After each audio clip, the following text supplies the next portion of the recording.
پرسگریکا کرد و چارەسەریya netewaya demokratîk. Parastina Kurdên di nav pençê qirkirina çandî de. Pêşgotin. Hegemonya kapitalîst a li Rojavayê Ewropayê hilat, pêşengiya sîstema şaristaniya navendî ya bi koka xweroşilata navîn xiz destê xwe û tevî ku rê li ber felaketên mezin vekir jî hewl da ji nû ve xwe li ser çanda rojhilata navîn ava bike. Li ser çanda zihnî û çanda maddî xebatên hegemonîk meşandin. Bi vê xebatê çandê civakî yên hezarê salan anîn ber tasfiyekirinê. Wê ev yek jî bi saziyên xwe yên sîxur kir. Di serê van saziyan de dewletokên netewetên. Di bin hegemonya van dewletokan de tim û tim tevkujî, metingerî, asimilasyon, qirkirin û entegrasyona bi darê zorê meşandin. Di dîroka 200 salên dawî yên rojhilata navîn de nakokiyên binyewî jî hatin bikaranîn û evsaziyên hegemonîk hatin avakirin. Mixabin, keshêjî li serwextbûna van saziyan jî nafikre. Modernîteya kapitalîst ne bi tenê di şêwazê fikra oryantalizmê de li ser tevahiya jiyanê hatiye ferskirin. Mirov dikare vê bi analîzên berfireh û bi metafora di nava qefesa hesinî de rave bike. Mînak, mîrateyên çandên otantîk ên hezarê salan ên gelên Asûrî, Ermenî, İyon û Gurciyan hema bêje bûne malê müzeyan. Rola modernîteya kapitalîst a di vê rewşê de li rexnekirinê jî nehatiye vekirin, tevkujî û qirkirinên bi serê wan de hatine anîn, li ber fikra diyalektîk jî hatine rohnîkirin. Ji xwe desthilatdariyên bi koka xwe Ereb, Fars û Tirk ên serdest, ku xweweke dewletên netewe ava kirine, li ser çandên civakî yên bi xwe jî weke makîneyeke qirkirinê fonksiyonel bûne û ev jî ji wan rastiyan e ku di tariyê de hatiye hiştin. Kengî dest pê kir dewleta netewe ji hev de ket û maskeya wê ket xwarê, ne bi tenê li coğrafya mitingehî, li coğrafya hêza sereke ya hegemonîk jî têra xwe eşkere bûye ku evsaziya li ser navê civakneteweyên homojen tev digere, li gorî karaktera wê ya qanûna herî zêde bi xwe di rengê avahiyeke totalîter faşîst ye. Ev levîathanên nûkirî yê modernîteya kapitalîst derbarê Kurdan bi xwe de dikeve şûf û kirasên qet nayên dîtin, her cure dualîteyan ava dike û qirkirina çandî ya her diçe zêde dibe, di bin navê pêşketinê de ferz dike. Bêguman di sîstema şaristaniya navendî ya bi koka xweroşilata navîn de sedemên bingehînên qirkirina çandî ya Kurd hene. Bi tenê mirov nikare modernîteya kapitalîst ve girêb de. Lê mirov heta rola 200 salên dawî yên hegemonya modern a bi koka xwe Ewropaya Rojava li herêmê zelal neke, mirov nedikare rastiya Kurd ne jî rewşa wê ya bûye kangren, ango pirsgirêka Kurd bike têgîn û teorîze bike.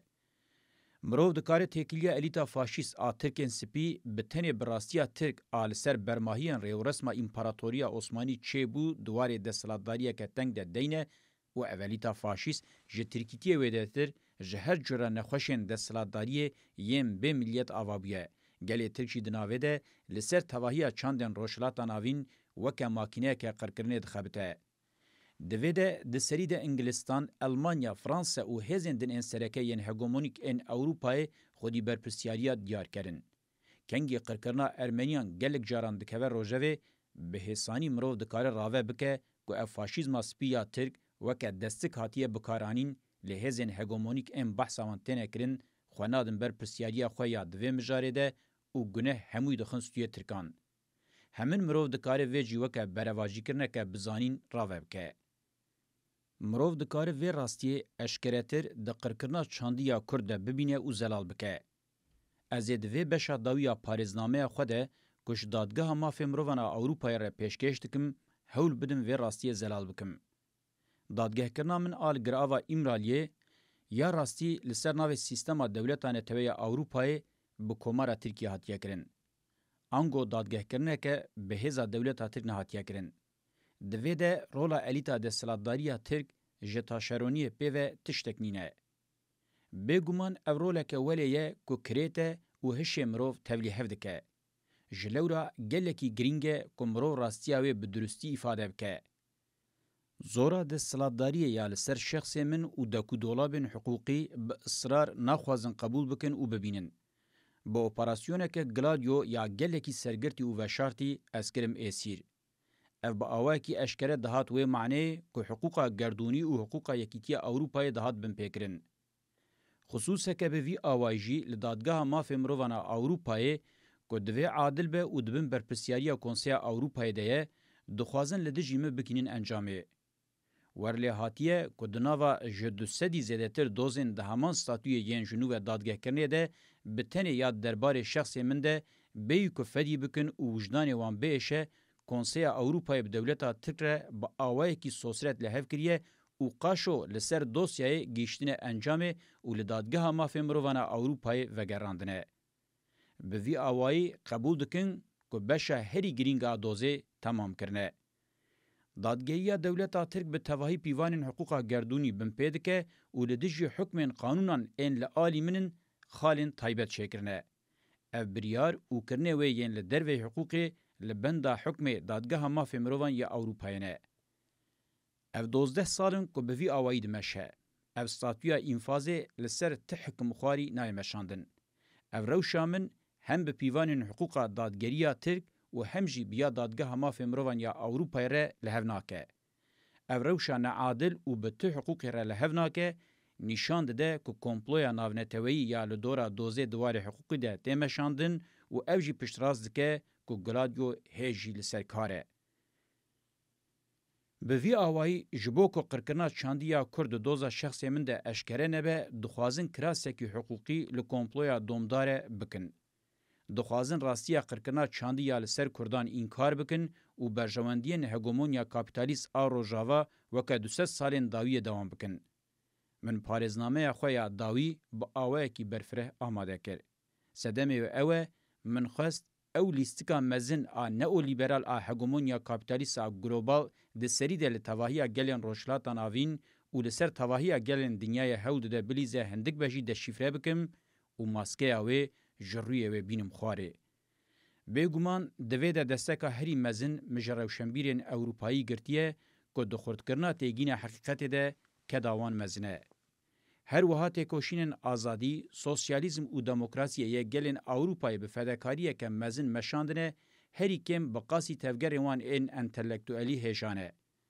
جخوه تیگیشتنا گردونی یا د جوهر پارزنامه من ده هیه یکیتیا تکوشینا دموکراسی، آزادی و سوسیالیزم یا روشنبیر و گلان آبه هفنابن اشکره نشانده.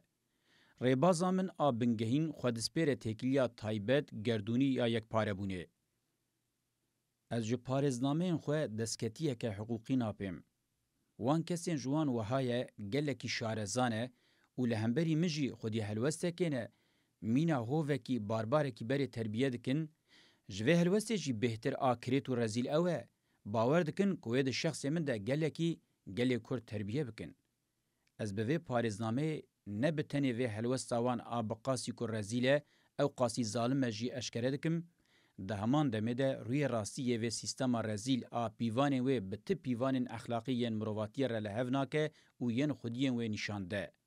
او سیستم و خودین و نه خودی روی کی خودی هزار روی و جویجی و دتر بیروتیا رویانن. به وی پارزنامه دخوازن و راستی اشکره بکم.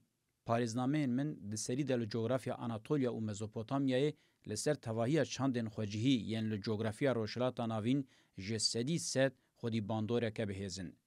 به وی باندوره چاندن خوجهی خواه که حقیقت که ایفاده دکن و به پولیتیکای خو آزاد دکن.